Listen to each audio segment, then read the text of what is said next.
তাহলে আপনার বাসা কোথায়? আমার বাড়ি শেরপুর জেলা জেনেগাদি থানা চেঙ্গুরিয়া কালীবাড়ি বাজার। আচ্ছা, আপনি মাইকিং করার সময় গণতন্ত্র নিয়ে কি বলছেন? গণতন্ত্র হইল শিরিক এবং কুপুরি মতবাদ। এটা কি আপনি প্রচার করছেন? হ্যাঁ, প্রচার করছে। আচ্ছা, তারপর গণতন্ত্র ত্যাগ করুন, ইমান ইসলাম গ্রহণ করুন। গণতান্ত্রিক ভোট বোর্ড যারা অংশগ্রহণ করছে তারা গণতান্ত্রিক দল, তারা ইসলামী দল না। ওই জন্য বলছি, যারা গণতন্ত্রে ইসলামের নামে নেতৃত্ব দেয় এই সমস্ত নেতাদেরকে অস্বীকার অমান্য করুন এবং ইসলামী সমাজের আমির সৈয়দ হুমায়ুন কবির সাহেবকে নেতা মেনে নেন। আর যারা গণতন্ত্র মানবে তারা জাহান্নামে যাবে, কারণ গণতন্ত্র হলো শিরক ও কুফরি মতবাদ। এটা ইহুদি এবং খ্রিস্টানদের রচিত মতবাদ। এটা কোনো মুসলিম মানতে পারে না। জামাত ইসলাম যেহেতু গণতন্ত্র মেনে নিচ্ছে সেহেতু তারা ইসলামী দল না, তারা গণতান্ত্রিক জাহেলি দল। হেফাজতে ইসলাম যেহেতু তারা গণতন্ত্র মেনে নিচ্ছে সেহেতু তারা ইসলামী দল না, তারা গণতান্ত্রিক জাহেলি দল। বাংলাদেশ তো হচ্ছে গণতান্ত্রিক রাষ্ট্র। জি, গণতান্ত্রিক রাষ্ট্র।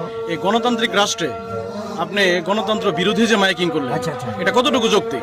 এটা আসলে গণতান্ত্রিক সংবিধানে আছে, যেই সংবিধান দিয়া, যে ব্যবস্থা দিয়া মানুষের কোনো কল্যাণ হয় না, এই ব্যবস্থার বিরুদ্ধে কথা বলার এখতিয়ার প্রত্যেকটা নাগরিকের আছে।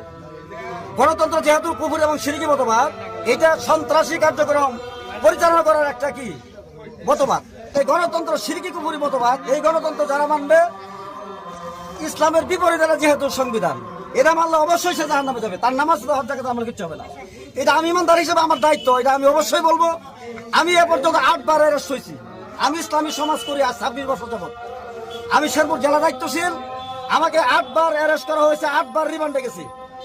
অন্যান্য দলের লোকেরা পুলিশ গেলে কি করে পালায়, আমি আলহামদুলিল্লাহ পালাই না। আমি আমার কাছে যাওয়ার পরে বলে, আনসার ভাই বা হুজুর কেমন আছেন? আলহামদুলিল্লাহ ভালো আছি।